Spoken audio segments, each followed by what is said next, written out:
Assalamualaikum warahmatullahi wabarakatuh. Alhamdulillah pada kesempatan ini kita dapat bertemu lagi di video pembelajaran. Nah, yang mana pada video pembelajaran kali ini kita akan membahas tentang jaringan pada tumbuhan. Nah, yang mana pada video sebelumnya kita telah mempelajari tentang sel. Nah, jadi jaringan ini merupakan kumpulan dari sel yang saling berhubungan. Nah, jaringan ini juga ada terdapat pada hewan. Nah, namun pada kesempatan ini kita lebih fokus membahas pada jaringan pada tumbuhan. Nah, sebelum kita lanjut ke materi pembelajaran hari ini, alangkah baiknya kita berdoa terlebih dahulu. Semoga apa yang kita pelajari dapat mudah kita pahami dan kita terapkan di kehidupan kita sehari-hari, serta apa yang kita pelajari hari ini dapat bermanfaat baik di masa hari ini ataupun di masa yang akan datang. Sebelum kita membahas tentang materi pada jaringan tumbuhan, kita pernah nggak kita membayangkan atau melihat sebuah pohon besar dan sebuah pohon yang kecil? Nah, kalian pernah nggak membayangkan kenapa sih pohon mangga itu tumbuhnya besar dan tumbuhan padi itu tumbuhnya kecil, terus juga batangnya itu kecil sejajar, sedangkan pada pohon mangga itu tumbuhnya besar dan tinggi. Nah, jadi dari peristiwa tersebut, apa sih yang mempengaruhi pertumbuhan dan perkembangan antara kedua tumbuhan tersebut? Jadi di situ dapat kita tarik kesimpulan bahwa tumbuhan mangga itu merupakan tumbuhan dikotil yang mana terdapat aktivitas jaringan kambium yang dapat memperbesar tumbuhan, atau diameter batang itu lebih besar dibandingkan pada tanaman padi. Nah, jadi tanaman padi ini merupakan tumbuhan monokotil. Nah, yang mana pada tumbuhan padi ini hanya terdapat aktivitas jaringan primer atau pertumbuhan primer. Alhamdulillah, pada kesempatan ini kita akan melanjutkan pembelajaran kita pada mata pelajaran biologi kelas 11 semester 1. Nah, yang mana kemarin kita sudah membahas pada bab 1 tentang sel. Nah, selanjutnya kita akan membahas pada bab 2, yaitu jaringan pada tumbuhan. Nah, jadi pada bab 2 ini ada jaringan pada tumbuhan dan juga ada jaringan pada hewan.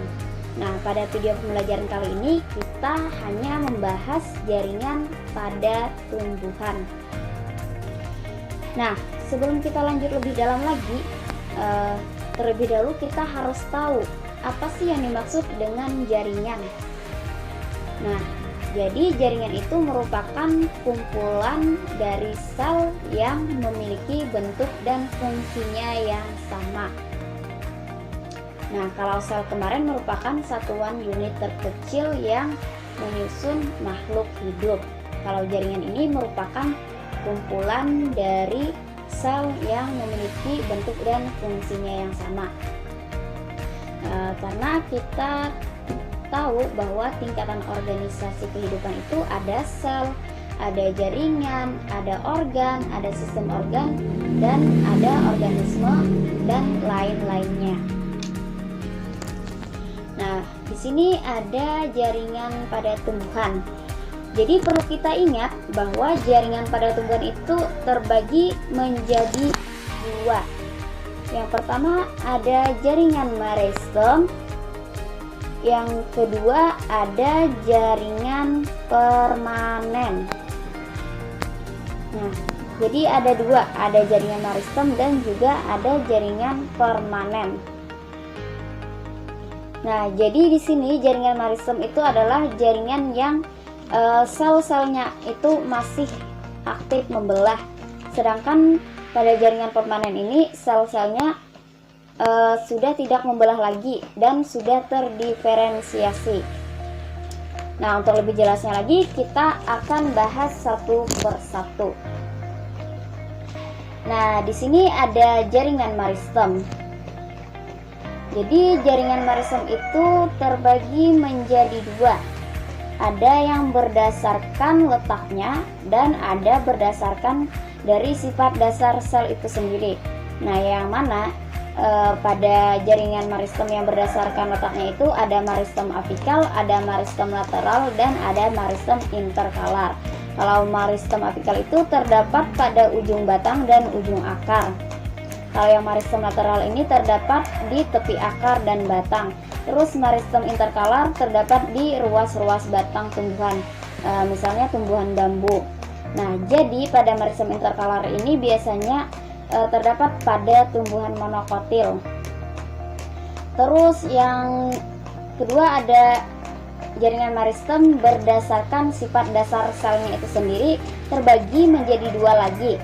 Ada jaringan meristem primer dan ada jaringan meristem sekunder. Nah, ini merupakan gambar jaringan meristem. Nah, di sini ada sebuah pohon. Nah, di mana di situ terlihat bahwa ada jaringan apikal, ada jaringan meristem apikal, ada jaringan meristem lateral.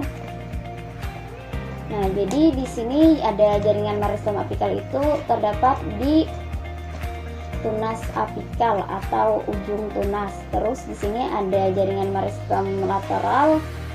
Di sini jaringan meristem lateral terdapat di batang, biasanya terdapat pada batang tumbuhan berkayu atau di kotil. Nah, yang ini tadi merupakan tunas apikal atau jaringan meristem apikal. Selanjutnya di sini ada pengertian dari jaringan meristem itu sendiri. Nah, jadi jaringan meristem ini tersusun atas sel-sel yang bersifat embrional. Artinya jaringannya ini masih muda, yang mana sel-selnya tadi aktif membelah untuk menambah jumlah sel tubuh itu sendiri. Nah, di sini ciri dari jaringan meristem ini berdinding tipis yang tersusun dari bahan selulosa, hemiselulosa, dan pektin. Terus memiliki banyak protoplasma, vakuola kecil, inti besar. Terus pembelahan meristem ini ke segala arah, artinya tersebar. Jadi jaringan meristem ini terbagi menjadi dua, ada jaringan meristem primer, ada jaringan meristem sekunder. Nah, meristem primer di sini merupakan jaringan embrional yang aktivitas jaringan ini menyebabkan batang tumbuhan bertambah tinggi dan akarnya bertambah panjang. Nah, biasanya meristem primer ini berfungsi pada proses pertumbuhan primer karena memacu adanya pertumbuhan batang yang menyebabkan lebih tinggi dan ujung akar atau akarnya itu bertambah panjang. Terus ada meristem sekunder, merupakan jaringan yang berasal dari jaringan dewasa, yaitu kambium dan gabus. Nah, jadi pada jaringan meristem ini sudah terdapat jaringan dewasa, yaitu adanya aktivitas dari jaringan kambium dan gabus. Nah, dari aktivitas inilah maka menyebabkan pertumbuhan batang menjadi besar pada tubuh tumbuhan. Nah, kalau meristem primer tadi hanya menyebabkan batang tumbuhan itu bertambah tinggi dan akarnya memanjang. Kalau di meristem sekunder ini karena sudah ada jaringan kambium atau gabus itu, maka menyebabkan diameter batang tumbuhan itu lebih besar. Nah, sampai di sini paham? Nah, itu tadi merupakan jaringan meristem. Selanjutnya kita akan membahas jaringan dewasa. Nah, jaringan dewasa ini merupakan jaringan yang sel-selnya sudah tidak membelah, tetapi telah mengalami diferensiasi dan spesialisasi. Nah, jadi kalau jaringan meristem tadi sel-selnya itu masih aktif membelah. Kalau pada jaringan dewasa ini sudah tidak aktif membelah lagi. Artinya sudah memiliki fungsi-fungsinya tersendiri. Nah, jadi jaringan dewasa ini terbagi, ada jaringan epidermis, ada jaringan parenkim atau jaringan dasar, ada jaringan penguat atau penyokong, dan jaringan pengangkut. Nah, jadi perlu kita ingat bahwa jaringan dewasa itu terbagi menjadi jaringan epidermis, parenkim, jaringan penguat atau penyokong, dan jaringan pengangkut. Nah, yang mana pada jaringan dewasa ini memiliki fungsinya fungsinya masing-masing. Nah, di sini ada gambar, merupakan gambar dari sebuah tumbuhan. Nah, yang mana di sini sudah terlihat jelas adanya jaringan dewasa atau jaringan permanen. Nah, di sini ada xilem dan phloem, itu merupakan jaringan pengangkut. Terus di sini jaringan pengangkut, dan di sini ada jaringan vaskuler.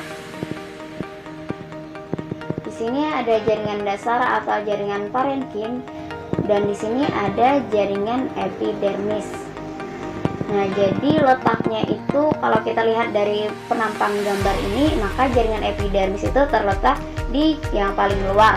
Terus di yang kedua itu ada jaringan dasar atau jaringan parenkim.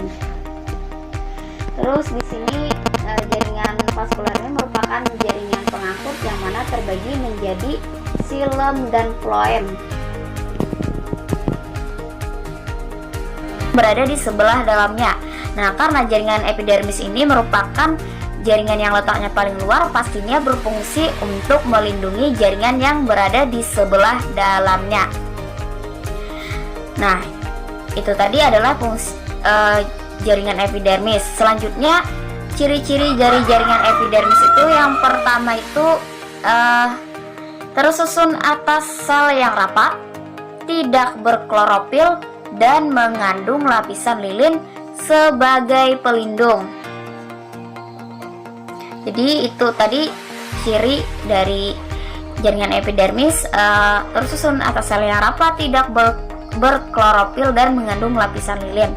Nah, jadi itu perlu kita ingat. Selanjutnya di sini ada gambar. Nah, yang mana di sini merupakan gambar dari jaringan epidermis. Nah, jadi ini ada jaringan epidermis atas, terus ada jaringan epidermis bawah. Jadi epidermis itu terbagi menjadi dua, ada jaringan epidermis atas dan ada jaringan epidermis bawah. Nah, di situ juga terdapat, di atasnya itu terdapat kutikula yang berfungsi sebagai proses transpirasi. Terus di sini ada jaringan parenkim, itu merupakan jaringan dasar. Nah, terus di sini ada jaringan parenkim spons atau jaringan bunga karang, dan ada di sini sel penjaga, ada rongga udara, dan ada stroma. Terus di sini juga ada berkas pembuluh atau berkas pengangkut.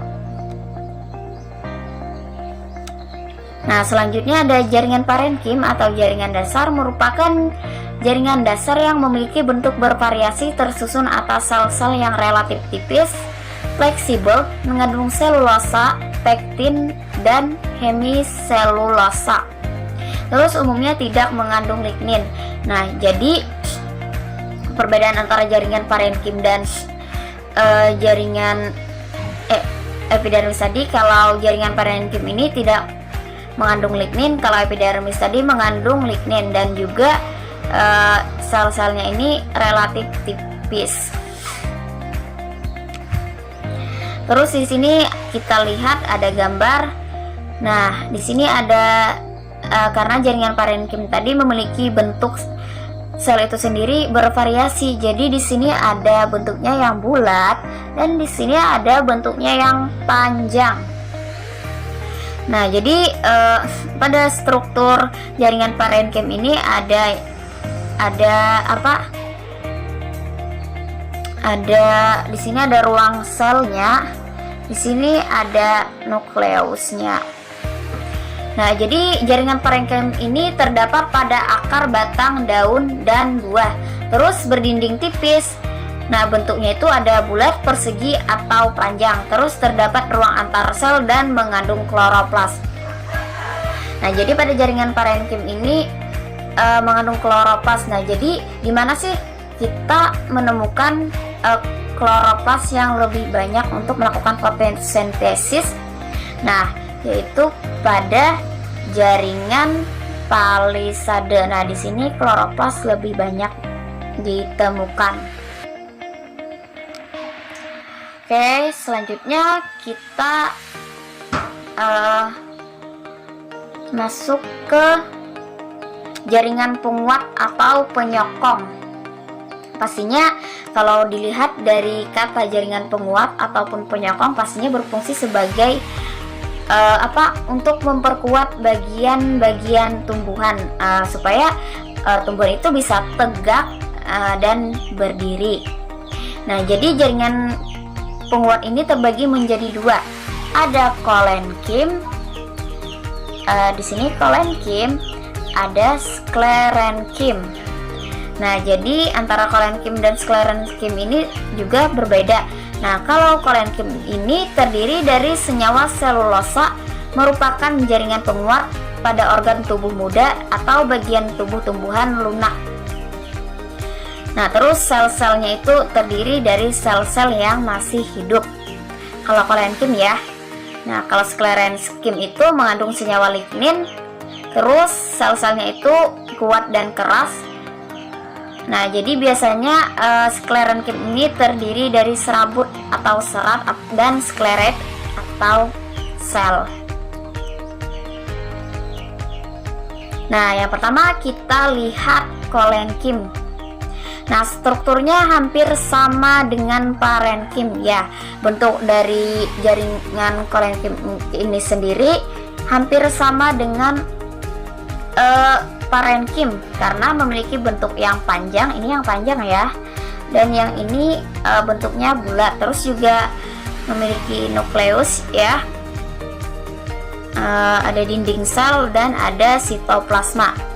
Tetapi yang membedakan dengan jaringan parenkim ini, kalau parenkim tadi memiliki ruang antar sel, kalau kolenkim ini tidak memiliki ruang antar sel.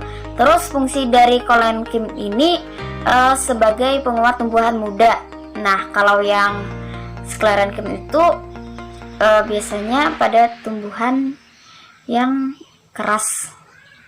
Jadi fungsi kolenkim ini hanya pada tumbuhan yang muda dan herba atau lunak. Terus selnya bulat itu karena penebalan selulosa pada dindingnya. Terus terdiri dari sel-sel hidup, tidak ada ruang antar sel. Dinding sel terdiri dari selulosa dan pektin. Nah, itu adalah kolenkim. Selanjutnya sklerenkim. Nah, di sini kita lihat ada gambar yang mana jaringan penyokongnya ini sifatnya keras. Terus karena terdiri dari sel-sel yang mati. Terus dindingnya itu tebal, keras, dan memiliki noktah tersusun dari sel-sel yang mati. Tidak terdapat ruang antar sel. Dinding sel mengandung selulosa dan lignin. Nah, kalau kolenkim tadi terdiri dari sel-sel hidup, terus sama, tidak terdapat ruang antar sel. Terus kalau kolenkim tadi dinding selnya itu mengandung selulosa dan pektin. Kalau yang sklerenkim ini mengandung selulosa dan lignin. Nah, itu perbedaan antara sklerenkim dan kolenkim. Jadi perlu kita garis bawahi perbedaan antara sklerenkim dan kolenkim. Kalau kolenkim itu terdiri dari sel-sel yang hidup, terus berfungsi sebagai penguat pada tumbuhan yang lunak atau herba. Terus apalagi tidak terdapat ruang antar sel, sama tidak terdapat ruang antar sel antara sklerenkim dan kolenkim. Terus dinding sel kolenkim itu mengandung selulosa dan pektin. Kalau sklerenkim ini memiliki dinding yang tebal, keras, dan memiliki noktah. Terus terdiri dari sel-sel yang mati. Terus juga mengandung dinding selnya itu mengandung selulosa dan lignin. Nah, di sini adalah bentuk dari sklerenkim, jaringan sklerenkim ya. Selanjutnya kita akan bahas jaringan pengangkut. Nah, jadi jaringan pengangkut ini juga dikenal dengan jaringan vaskular. Nah, yang mana jaringan pengangkut ini adalah sebagai sarana transportasi dalam pengangkutan zat-zat. Nah, berupa pembuluh. Nah, dikenal juga biasanya dengan jaringan pembuluh. Terus fungsi dari jaringan pengangkut, karena sudah kita lihat dari namanya, jaringan pengangkut pastinya berfungsi untuk mengangkut zat-zat yang dibutuhkan oleh tumbuhan. Nah, biasanya dikenal jaringan pengangkut ini terdiri ada dua. Yang pertama ada xilem dan yang kedua ada floem. Nah, perlu diingat bahwa jaringan pengangkut itu memiliki tetapi terdiri dari dua macam, yaitu ada xilem dan floem. Nah, yang mana xilem dan floem ini memiliki struktur yang berbeda, terus juga memiliki fungsi yang berbeda.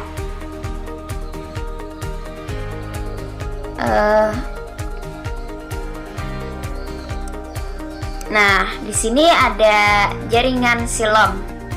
Nah, jadi fungsi dari xilem ini adalah mengangkut air dan garam-garam mineral yang terlarut dari akar ke seluruh bagian tubuh. Nah, jadi perlu kita ingat bahwa xilem ini pastinya mengangkut air dan garam-garam mineral yang terlarut dari akar ke seluruh bagian tubuh tumbuhan. Sedangkan floem ini adalah mengangkut hasil fotosintesis dari daun dan menyebarkannya ke seluruh bagian tubuh tumbuhan. Nah, itu perbedaan antara xilem dan floem, yaitu dilihat dari fungsinya. Kalau xilem mengangkut air dan garam mineral itu dari akar ke seluruh tubuh, kalau floem ini mengangkut hasil fotosintesis dari daun dan menyebarkannya ke seluruh tubuh. Terus di sini ada tipe berkas pengangkutnya, ada 3, yaitu yang pertama ada tipe kolateral antara xilem dan floem. Nah, kalau tipe kolateral ini antara xilem dan floemnya itu saling berdampingan. Terus ada tipe konsentris atau floem itu dikelilingi oleh xilem. Terus ada tipe radial antara floem dan xilem letaknya saling bergantian menurut jari-jari lingkaran. Nah, itu tadi pembahasan kita mengenai jaringan pada tumbuhan. Nah, yang mana jaringan pada tumbuhan itu tadi terbagi menjadi 2, ada jaringan meristem dan ada jaringan permanen. Kalau jaringan meristem itu jaringan yang sel-selnya itu masih aktif membelah. Kalau jaringan permanen itu tadi apa? Jaringan yang sudah mengalami diferensiasi atau sel-selnya itu sudah tidak membelah lagi. Nah, terus jaringan meristem itu terbagi lagi dan jaringan permanen juga terbagi lagi. Nah, jadi pada pembelajaran kali ini jaringan pada tumbuhan itu ada 2, ada jaringan meristem dan ada jaringan permanen. Nah, itu tadi adalah serangkaian penjelasan tentang materi kita pada hari ini. Nah, adapun kesimpulan pada materi pembelajaran kita hari ini yaitu jaringan pada tumbuhan. Jadi jaringan pada tumbuhan itu terbagi menjadi 2, ada jaringan meristem dan ada jaringan permanen. Nah, yang mana jaringan meristem itu terbagi lagi menjadi 2, ada yang jaringan meristem yang berdasarkan letaknya dan ada jaringan meristem berdasarkan sifat dasar sel itu sendiri. Terus pada jaringan meristem yang berdasarkan letaknya itu ada jaringan meristem apikal, ada jaringan meristem lateral, dan ada jaringan meristem interkalar. Terus jaringan meristem berdasarkan sifat dasar sel itu sendiri, ada jaringan meristem primer dan ada jaringan meristem sekunder. Terus jaringan dewasa ini merupakan jaringan yang sudah tidak aktif membelah lagi, artinya sudah mengalami diferensiasi. Terus jaringan dewasa ini ada jaringan epidermis, ada jaringan parenkim, ada jaringan penguat atau penyokong, dan ada jaringan pengangkut. Nah, itulah kesimpulan dari materi pembelajaran kita hari ini. Nah, buat kalian tetap jaga kesehatan dan pastinya tetap di rumah, tetap belajar, dan sampai jumpa di video pembelajaran selanjutnya. Wassalamualaikum warahmatullahi wabarakatuh.